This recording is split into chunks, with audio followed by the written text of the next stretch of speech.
को जय मसीह की पवित्र बाइबल में उत्पत्ति 6 की 1 से लेकर 22 तक मनुष्य जाति की दुष्टता।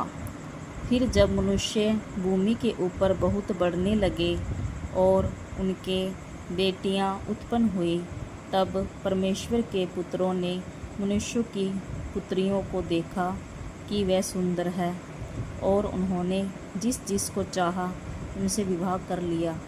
तब यहोवा ने कहा, मेरा आत्मा मनुष्य से सदा लो विवाद करता न रहेगा, क्योंकि मनुष्य भी शरीर ही है। उसकी आयु 120 वर्ष की होगी। उन दिनों में पृथ्वी पर दानव रहते थे, और इसके पश्चात जब परमेश्वर के पुत्र मनुष्य की पुत्रियों के पास गए, तब उनके द्वारा जो पुत्र उत्पन्न हुए वे शूरवीर होते थे, जिनकी कृति प्राचीन काल से प्रचलित है।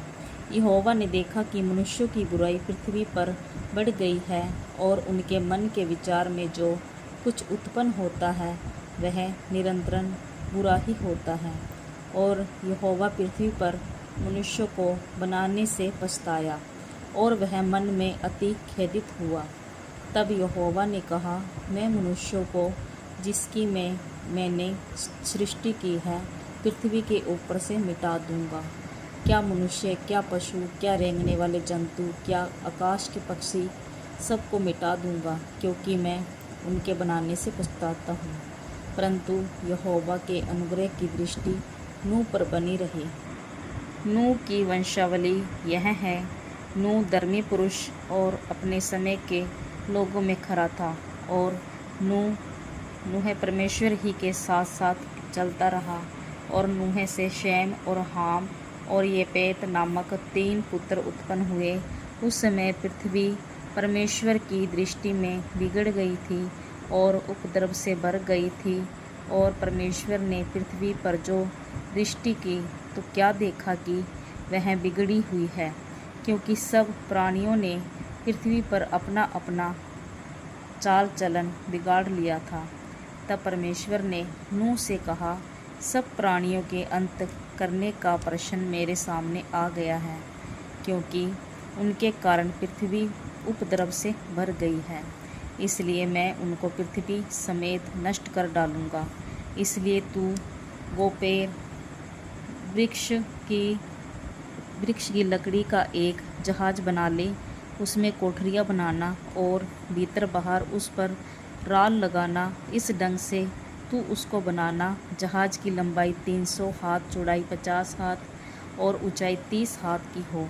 जहाज में एक खिड़की बनाना और उसके एक हाथ ऊपर से इसकी छत बनाना, और जहाज की एक और एक द्वार रखना, और जहाज में पहला, दूसरा, तीसरा खंड बनाना। और सुन, मैं आप पृथ्वी पर जल प्रलय करके सब प्राणियों को जिनमें जीवन का प्राण है आकाश के नीचे से नष्ट करने पर हूँ, और सब जो पृथ्वी पर है मर जाएंगे। परंतु तेरे संग में वाचा बांधता हूँ, इसलिए तू अपने पुत्रों, स्त्री और बहुओं समेत जहाज में प्रवेश करना, और सब जीवित प्राणियों में से तू एक एक जाति के 2-2 अर्थात एक नर और एक मादा जहाज में लेकर जाकर अपने साथ जीवित रखना। एक एक जाति के पक्षी और एक एक जाति के पशु और एक एक जाति के भूमि पर रेंगने वाले सब में से 2-2 तेरे पास आएंगे, कि तू उनको जीवित रखे। और बाती बाती का भोज्य पदार्थ जो खाया जाता है उनको तू लेकर अपने पास इकट्ठा कर रखना, जो तेरे और उनके भोजन के लिए होगा। परमेश्वर की इस आज्ञा के अनुसार नूह ने किया। परमेश्वर आपको आशीष दे। आमीन।